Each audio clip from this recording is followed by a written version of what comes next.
Good afternoon, EXJW community. This is the Oracle coming in for another edition of my vlog.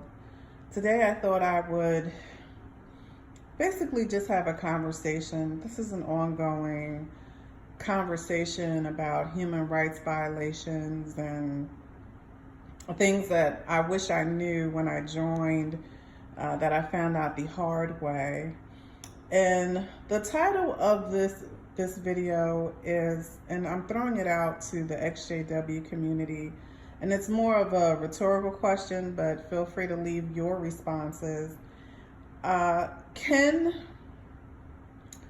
a Jehovah Witness member leave the religion without penalty? And the reason that I started this video, the reason I wanted to do this video is because my husband and I were having a conversation about some of the recent videos that he's caught me listening to on my downtime, or just conversations that he and I have had about what's really going on in the Jehovah Witness community, which has changed since I left years and years ago, over 2 decades ago. And one of the things that I think is very distinctive in the climate today is going after people that have faded away, aka become inactive, or going after people and treating them as if they were disfellowship if they decided to disassociate themselves. So basically, when I was growing up, a person could disassociate themselves from the Jehovah Witness organization, and they would not be treated the same as someone who was disfellowship. In fact, and I've often thought about doing a separate video about just some of the serious, I guess, how do I want to call it, dirty secrets or scandals that have gone on in different kingdom halls that I'm aware of. And this scandal was involving my father, who I certainly, when I get some time, wanted to do sort of maybe a two-parter. I don't want to do an extra long video, but just the irony that my father, who was disfellowshipped 4 times, is now serving as an elder in a Georgia congregation. I think that's hysterical, but also indicative of the hypocrisy in the ways in which people that were abusers, wife beaters, and have committed all kinds of crimes such as pedophilia, that moved to another kingdom hall and basically start over and are now elders and are shepherding the flock, so to speak. But the scandal that happened that is precipitating me even bringing this up is that my father had been disfellowshipped, and my brother and I were living with my father and stepmother at the time, and my father had been disfellowshipped for quite a few years, and there were friends of the family that were Jehovah Witnesses. And at one time, when my father was a Jehovah Witness, he had went into business with this woman and her husband and a few other people that were in the Kingdom Hall. The woman's husband at the time was not a Jehovah Witness, but we were all really great friends with this couple and their family and their children. It was a group of us, I would say about 5 families. And we were all, I guess, middle class, upper middle class African-American families. And the thing that made this particular family special was that they had an in-ground pool. So this sister and her husband, who was a non-believer, used to have pool parties all the time. So we would go to their house and we would hang with them, and we loved being around them because they were a lot of fun. The husband that was not a Jehovah Witness, he had a really great job. So their house was decked out. They had an in-ground pool, and we were always hanging over there and doing stuff. And they eventually went into business with my father, and latently my stepmother, but it was my father and his money. Then my father got disfellowship. And my brother and I were still very good friends with her children. And we used to go to their house all the time. And my father still had an interest in the business that they had all created. But everyone else was still a Jehovah Witness, including this woman. Well, come to find out, this woman who I'll just call her Sister Automobile, and if anyone actually knows who she is, you'll get why I'm saying Sister Automobile. So this woman, her name was Sister Automobile, had an affair with my father. She actually went after him and had told a family member who told me. And so anyway, they announced it. They announced her being disfellowshipped, which was like the jaw drop of the Kingdom Hall. So 2 people got disfellowshipped, and then an elder had disassociated himself. And I don't think at the time that there had been a bigger scandal, because it was like, I clearly remember when they announced that Sister Automobile had gotten disfellowshipped, and another brother that I really didn't know who he was, and then an elder who had disassociated himself. And I remember how shocked everyone in the congregation was.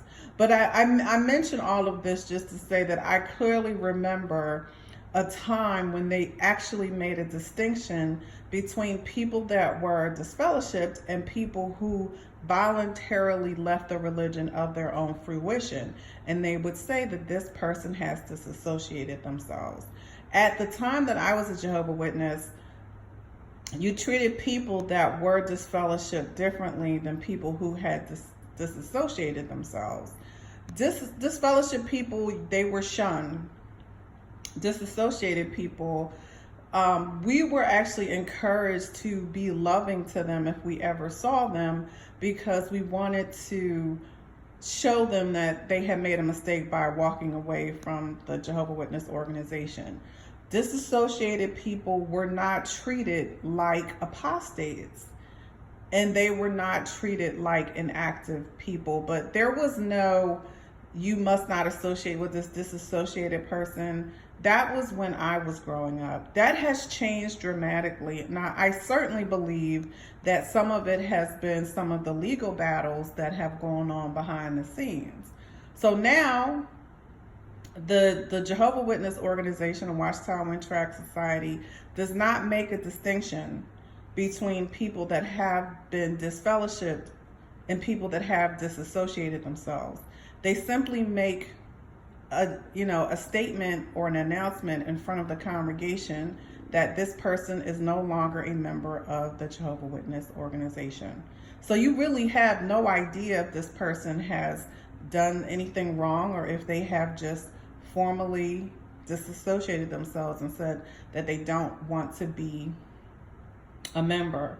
However, the shunning is now the same. So whether you decided that you no longer want to be a Jehovah Witness, or you have, gone to a judicial committee, you have been accused of something and you have admitted it, or the judicial committee has found you guilty, if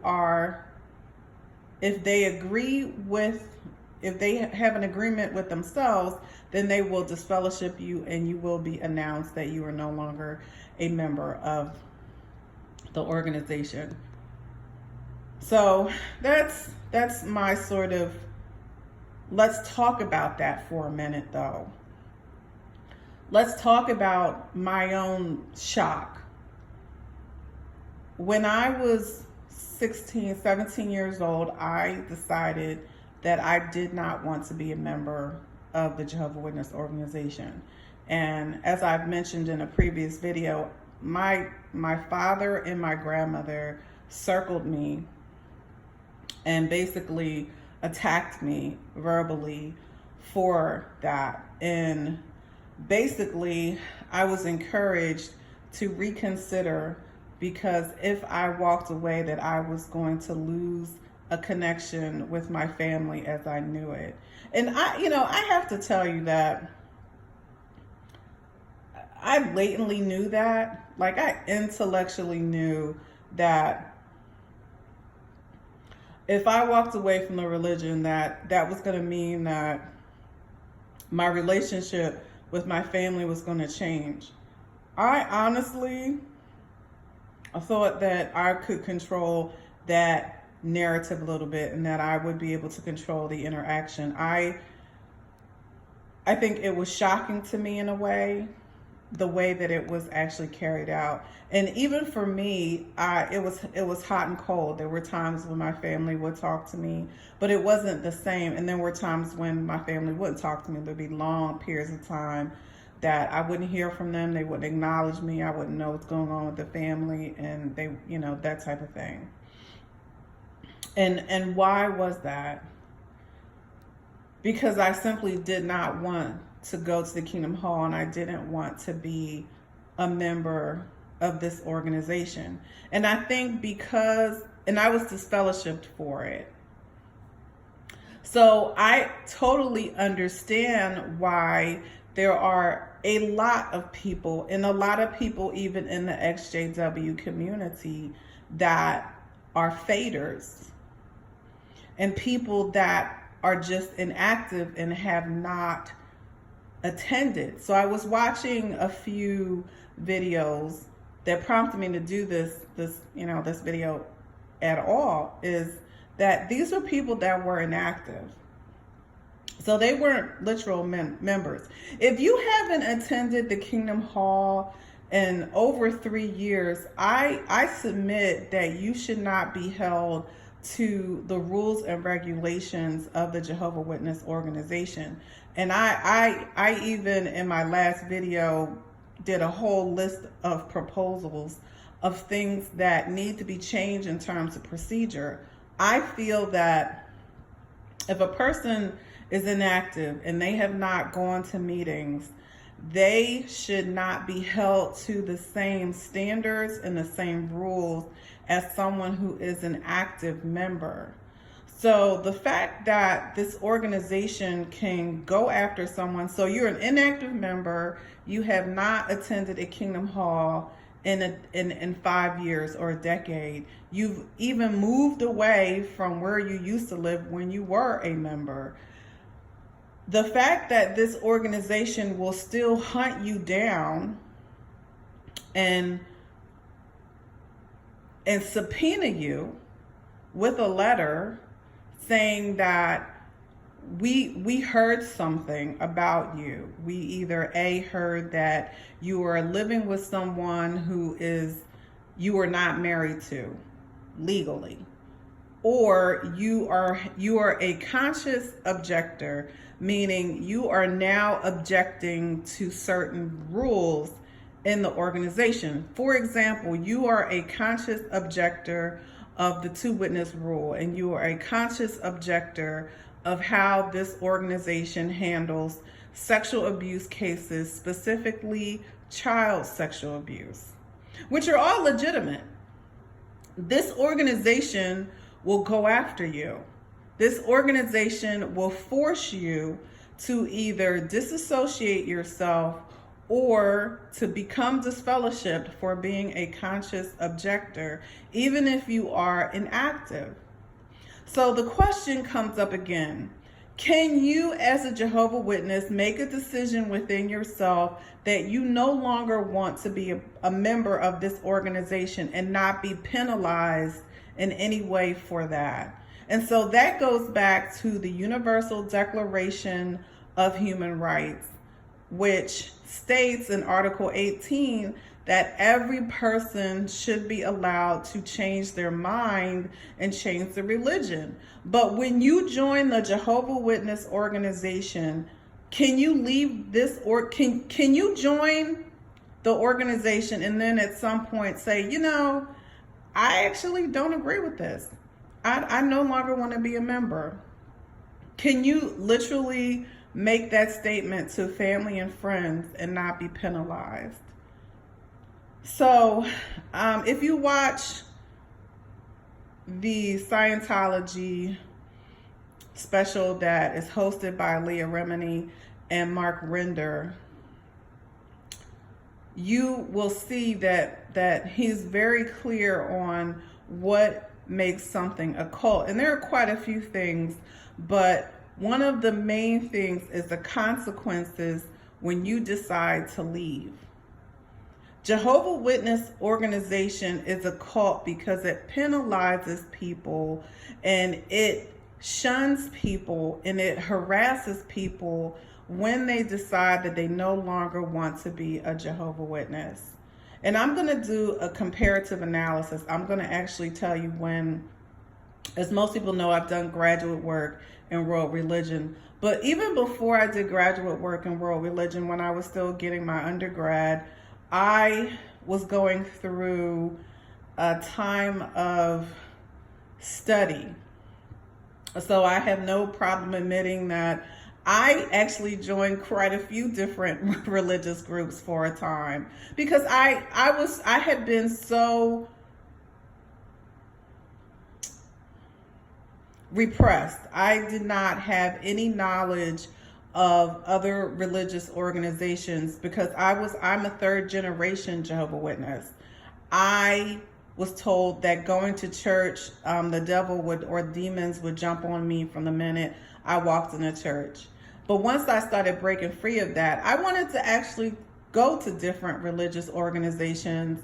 I wanted to talk with the ministers and, you know, the pastors and the rabbis, and I wanted to see for myself, which is something that everyone should actually do if you're so inclined, to see what fits for you.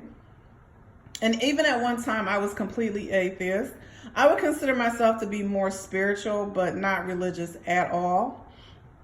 I try to leave my personal spirituality out of my videos because this is more of a philosophical channel, but I'm not religious at all. But I did attend many different religious organizations, and I did graduate work in world religion. I completed 2 graduate level courses in world religion. And so I speak with some credibility of how other organizations handle when you decide that you don't want to be a member. So I probably still have a membership card at quite a few different religious organizations. And there were some that I actually really enjoyed. 'Cause I love learning. So there were places I went to. I took many Bible classes. I studied the Torah. I studied the Quran. I have so many different little certificates of courses that I have studied because that's just the kind of person that I am. I love learning, and I totally could be one of those people that was an adult student. So I totally joined different religious groups, and I'm just gonna pick out one because this involves one of my closest, one of my best friends. I actually joined a non-denominational Christian church with one of my best friends. And I went there for probably about a year, and I really liked it. I really enjoyed it. I had a great time going there. But at the same time, I was also, and I took maybe 3 Bible classes there and have my certificates, and joined, was a complete member, and all of that. And then I realized that this was really not for me. But I didn't have any real issue. I just realized that I'm actually probably not Christian. At that time, I was actually taking a graduate course in world religion, was also going to a Buddhist temple, and I was also doing some other work just in myself. Like, as I started, studying the very beginnings of religion and culture and things like that, I started, really not feeling like I had to force myself to believe any one thing. I just wanted to see what fit for me. So I was, continuing my own personal path. And so I realized that I didn't want to be confined to a church or a temple or a mosque.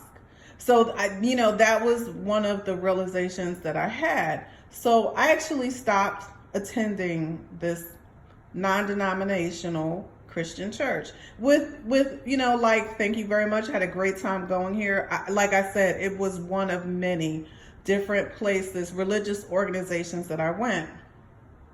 So I left. I never went back.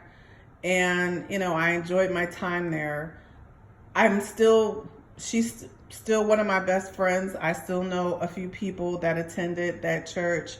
Nothing has ever happened to me. And I've actually written articles after about, the good and the bad of Christianity.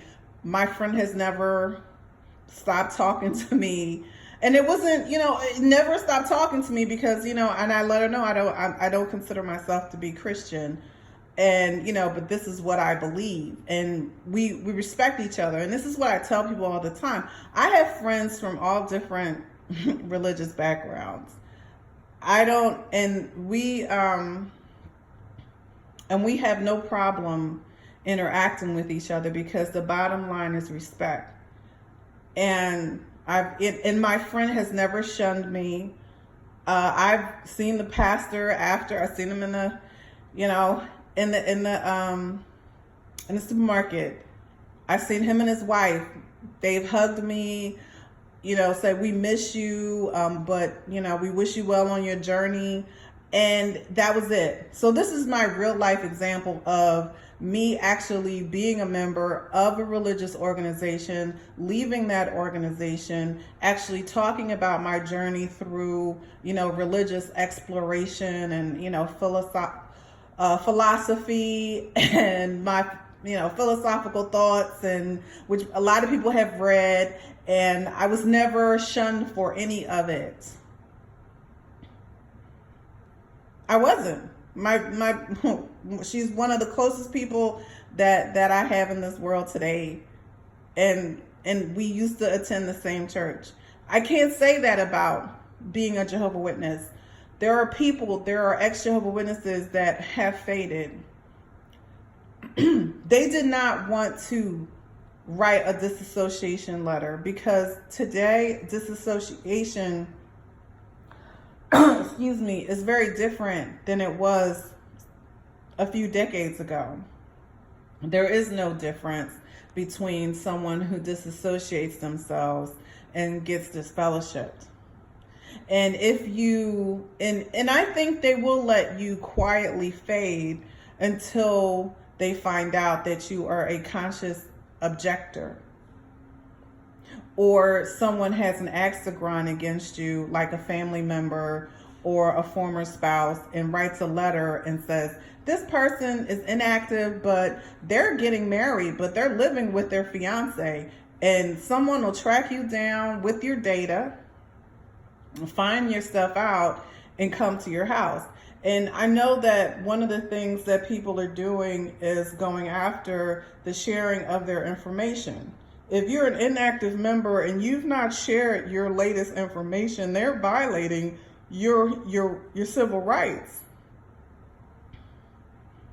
How are people that you don't know being a judge and jury for you, and you've not even been allowed to face your accuser, you've not been allowed a defense, and they're sharing your data? So there's a whole lot of violations, and I've talked about that in my due process. The reason why the Jehovah Witness organization is doing this is because they are a billion-dollar corporation, and they go after people who they try to bank that they have no chance of having money to spend for legal representation to go after this organization.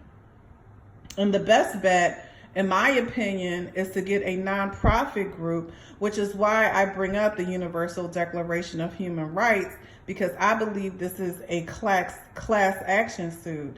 This is something where the government can get involved in organizations like the ACLU if you're in the United States, because there are clear violations that are going on. But I wanted to sort of continue the conversation and say, if you are studying as a Jehovah Witness, be aware that your baptism is a contract with this organization. And if at any point in time that you decide that you want to terminate your contract with this organization, just know that there is a penalty for that. You will be penalized and you will be shunned.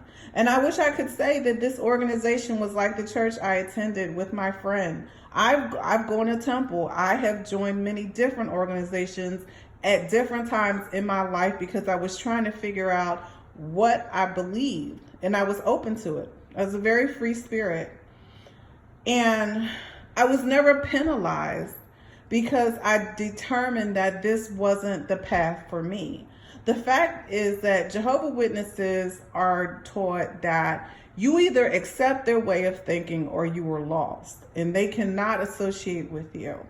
And what really incenses me is that I've actually seen some of their legal representation go before different groups, before different juries, and try and say that, no, we don't shun. We actively interact with these people, in a loving way. No, when you disfellowship people, you shun them. When people are disassociated, they are shunned. And they are trying to implement this very harsh treatment because they are trying to control people's thoughts. They are fearing people into staying in this organization because they want them to know, if you leave, you will be penalized, because it's all about control. So I didn't want to spend a lot of time on this, but I wanted people to start really thinking about how we can communicate to those that are curious, people that are in, to start helping people to continue the journey of waking up. I can't go back in time and change what I didn't know. There was a lot of things that came to me after the fact, but I can certainly do videos to help people so that it can wake people up, young people, people that are considering. If you are awoke, if you are considering changing your life, if you want to have control of your path, then you need to take advantage of the knowledge that we are sharing with you. Thank you so much for listening. I wish you well, and I look forward to the next conversation.